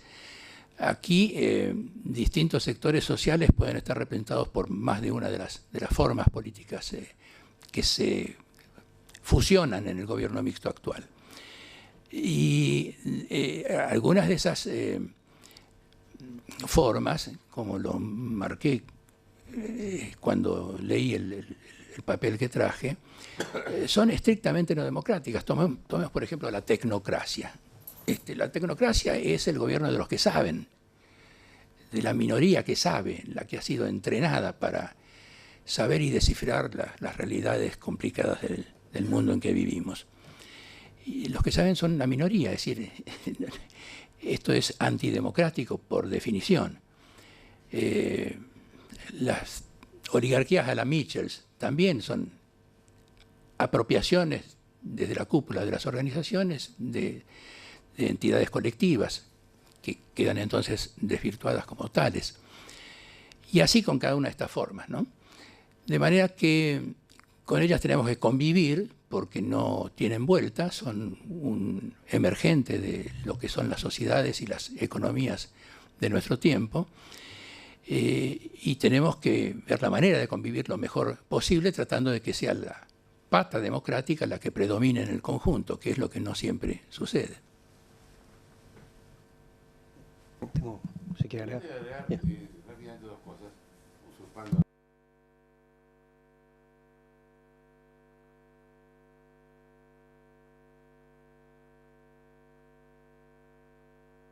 Perdón, disculpe. Yo creo que realmente para la democracia no hay realmente una esfera privada de entidad propia. La esfera es realmente lo público y en ese sentido el demos, el pueblo de la democracia, por ejemplo, ateniense, es soberano. Y viene, yo creo, el tema de la soberanía del pueblo. Los republicanos, así estoy visto, ideologizado, vivido en la República Romana y sobre todo en las ciudades italianas del medioevo tardío, el lugar privilegiado, el lugar donde el ser humano realiza realmente y cumple su vocación principal es en lo público, el sentido público. Y para el liberalismo, el lugar principal del humano, donde realmente el humano elige y realiza sus vocaciones, es en lo privado. Es decir, son tres concepciones que privilegian diferentes y de diferente manera diferentes esferas. Yo creo por eso que la combinación del constitucionalismo contemporáneo es mejor que cualquiera de estas tres sola, aunque por supuesto puede haber versiones muy deficientes de esta combinación, que realmente repercute históricamente. Por ejemplo, países con una tradición republicana y democrática como Francia, poco liberal, se nota en su constitución, en sus prácticas políticas. Un país poco democrático en este sentido y muy republicano y liberal como Estados Unidos, se nota en su constitución, en su sistema judicial, etc. Cada país realizamos diferentes combinaciones que a su vez se combinan con estos otros regímenes de gobierno que Carlos ha venido insistiendo tan útilmente. Solamente me gustaría agregar que si existe un régimen democrático y este democrático pasa a ser de buena calidad y se expande hacia otras ciudadanías, esto puede penetrar e impregnar estas otras esferas. Por ejemplo, humanizando y legalizando los comportamientos de las burocracias, produciendo controles respecto de los comportamientos de las oligarquías que estarían completamente ausentes, bien lo sabemos en la Argentina, en el pasado nuestro, si no existiera este régimen democrático, si se quiere, infectando, penetrando esas otras esferas, razón por la cual también es tan importante que sea de buena calidad. Bien, tengo otra pregunta para el profesor O'Donnell. ¿Qué reflexión le merece la permanencia de situaciones autoritarias a nivel subnacional para la calidad de la democracia en los países de América Latina? Bueno, yo venía insistiendo que un síntoma de cómo buena parte de la teoría democrática ha sido formulada teniendo en consideración las condiciones sociales de los países del norte, aunque Estados Unidos, por cierto, con el sur de Estados Unidos no es un gran ejemplo de eso, trae premisas o presunciones que no es difícil descubrir que son erróneas. Por ejemplo, la premisa típica de buena parte de la teoría democrática, por lo menos hasta hace poco, que si el régimen a nivel nacional es democrático, por lo tanto los regímenes subnacionales también serían democráticos, cosa obviamente falsa en América Latina, por lo menos. Y la otra, que si existe una legalidad democrática, esa legalidad se va a extender homogéneamente sobre el conjunto del territorio y de los sectores sociales. Otra cosa que sabemos que mitológicamente no es cierta en el norte, no es cierta en otros países. Por eso yo creo que eso marca, además de otro déficit grave en la calidad de nuestras democracias, marca también la necesidad para todos nosotros, como estudiosos, intelectuales, de, tomar buenas teorías que vienen de afuera, pero a veces someterlas al cribo crítico de su pasaje por un examen de la realidad histórica y empírica de nuestros países. Sí, tengo preguntas de dos lugares del interior, de Tucumán y de Rafaela. Las dos más o menos son coincidentes en la problemática, en la temática, así que voy a leer de aquellas las más representativas. Y dice así: los nuevos protagonismos políticos de los sectores excluidos de nuestra región, por ejemplo Evo Morales o Chávez, irrumpen desafiando una institucionalidad y democracia que no los incluía. ¿Hay otras formas de democracia en nacimiento? ¿Qué pasa con la institucionalidad que dejaba a tantos excluidos?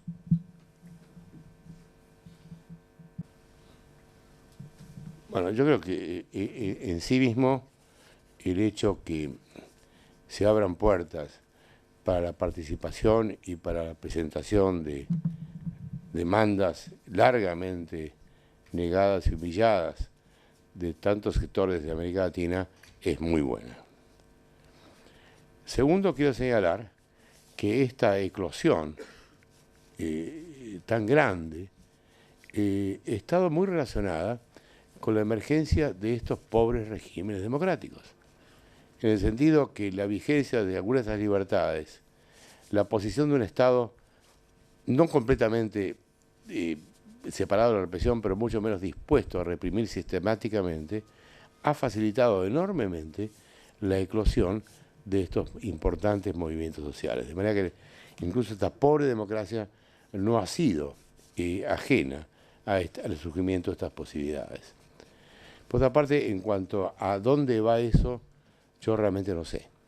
Solamente recuerdo que en el siglo XIX, en otros momentos, por ejemplo en Europa continental, de emergencia a veces tumultuosa, de movimientos obreros y a veces campesinos, la percepción de algunos sectores muy asustados era que iban a destruir todo y que se iba a acabar finalmente toda democracia, es decir, la democracia oligárquica en la cual vivían. Y bueno, hubo reacomodamientos, redefiniciones, ajustes que permitieron que estas democracias sobrevivieran revivificadas.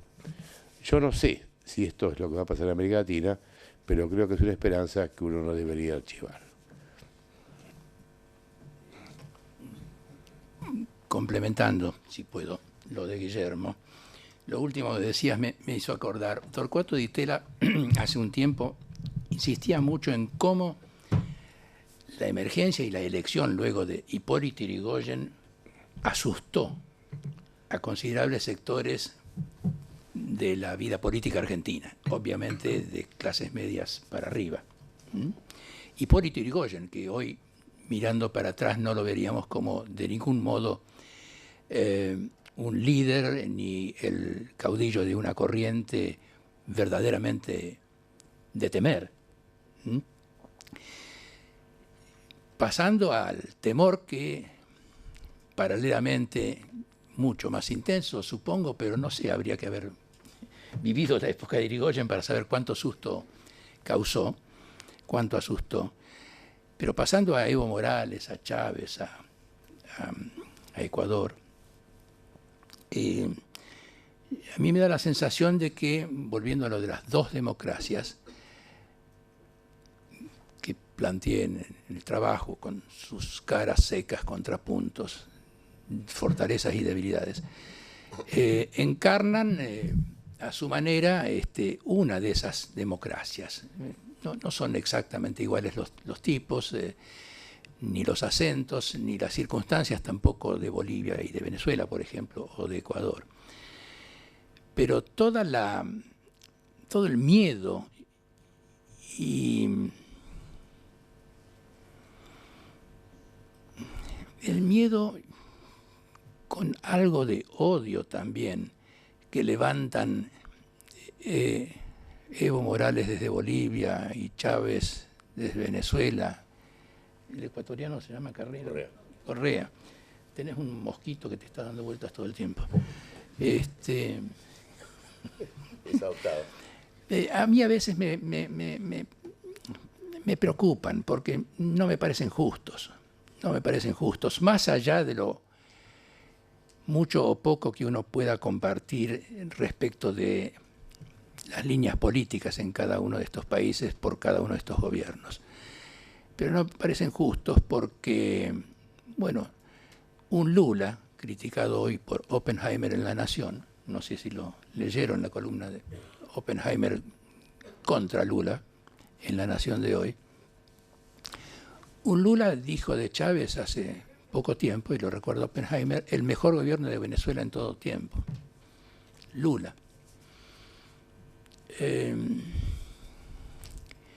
Ciertamente Evo Morales, en un lado como Chávez en el otro y Correa en el tercero, representan a sectores humillados, como dijo recién, o tratan de representarlos sobre todo, diría yo, a sectores humillados, desposeídos, despojados, excluidos de todo en la vida, ¿no? Cuanto pueda hacerse por esos sectores tiene mi apoyo, mucho más allá de que muchas cosas puedan no gustarme y, coincido con Guillermo, no sepa, lo dije también en el papel, a dónde realmente terminarán estas historias, ¿no? Pero bueno, me parece que es una de las democracias que podemos tener y tenemos de hecho en nuestros países. Cada una de estas democracias, dos democracias que tenemos y podemos tener, de hecho tenemos en nuestros países, vuelvo a insistir con lo que traté de exponer antes,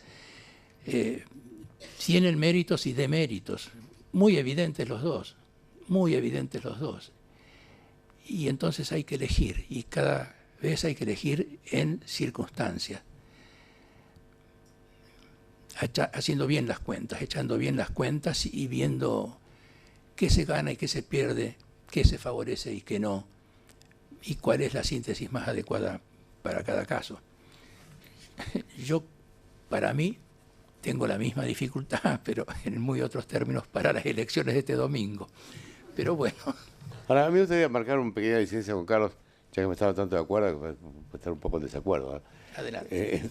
¿Se oye? ¿Estoy conectado? No sé. Y es que yo creo que el caso de Chávez ya no es ninguna de las democracias de Carlos. Creo que Chávez ya se ha deslizado lisa y llanamente hacia un régimen autoritario. A lo que se va a llamar ahora autoritarismos electorales, es decir, que tiene elecciones, pero la forma de gobierno es realmente autoritaria, transgrede una serie de principios o prácticas básicas de la democracia. Y a mí eso francamente no me gusta. Además creo que a la larga estos deslizamientos no han producido buenas consecuencias precisamente para los sectores que dicen favorecer, de manera que en ese sentido mi opinión acerca del régimen de Chávez es mucho más negativa. No quería ocultarlo, digamos. Perfecto, no, pero para seguir con... No, a mí no estoy despreocupado por las cosas que hace Chávez y algunas, sobre todo en los últimos tiempos, que ha venido acentuando, me preocupan, no es que me despreocupan. Solo digo que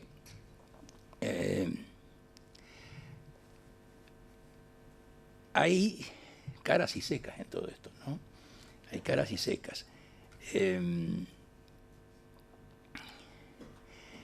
Chávez me recuerda, creo que es prácticamente lo mismo, no sé si coincidís porque lo vivimos de un modo muy parecido, al primer Perón de la Argentina, en muchos sentidos.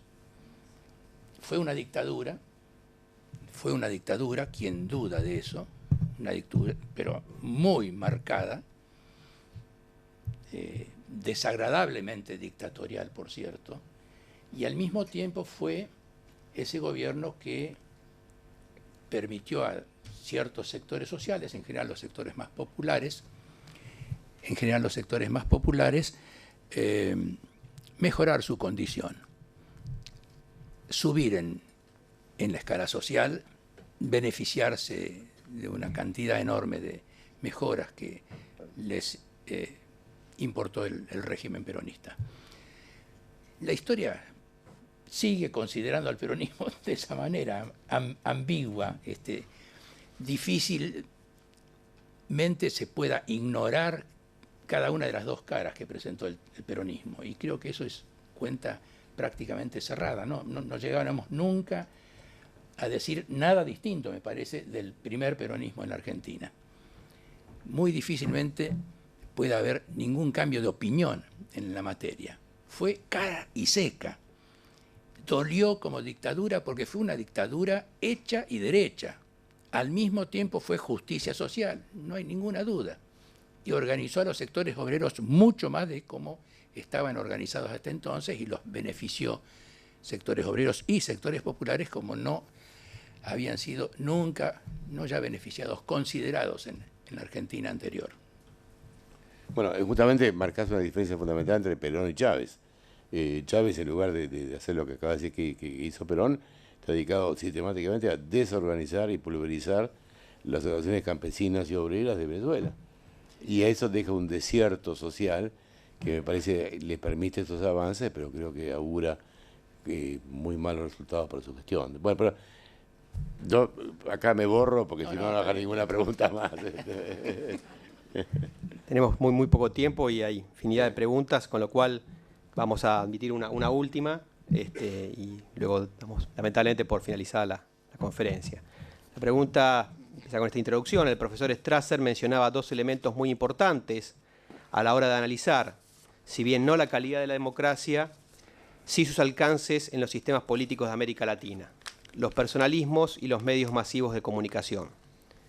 En sociedades altamente mediatizadas, con personalismos tan marcados, con alto grado de apatía hacia la política y con niveles altos y generalizados de pobreza económica, ¿hay alguna posibilidad para esa autopedagogía colectiva? ¿Existe algún panorama favorable al respecto?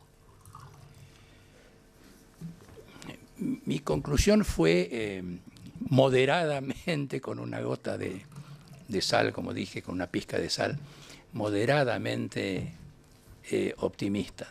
Creo que hay muchas circunstancias que hacen muy difícil la tarea de mejorar la democracia que tenemos.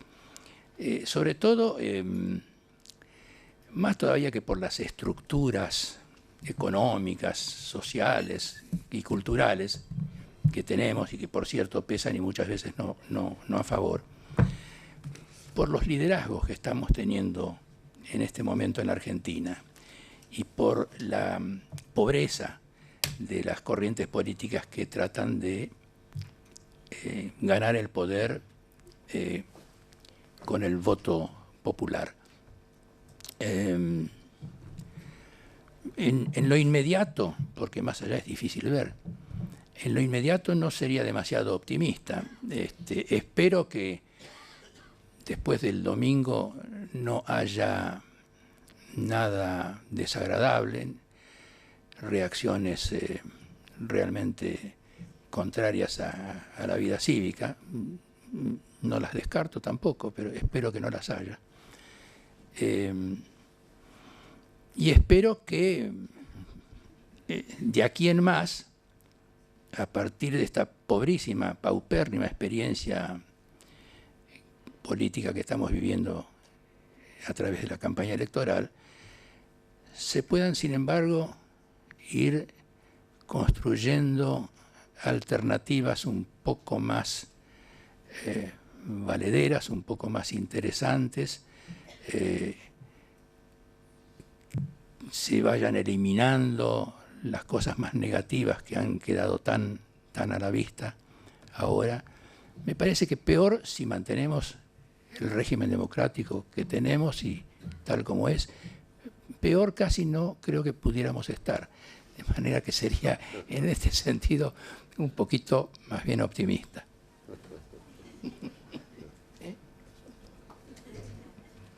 Muy bien, en nombre de la Fundación OSDE y la Sociedad Argentina de Análisis Político, queremos agradecer la presencia y la conferencia que nos han brindado los profesores Carlos Strasser y Guillermo O'Donnell. Buenas tardes, muchas gracias. Gracias a todos.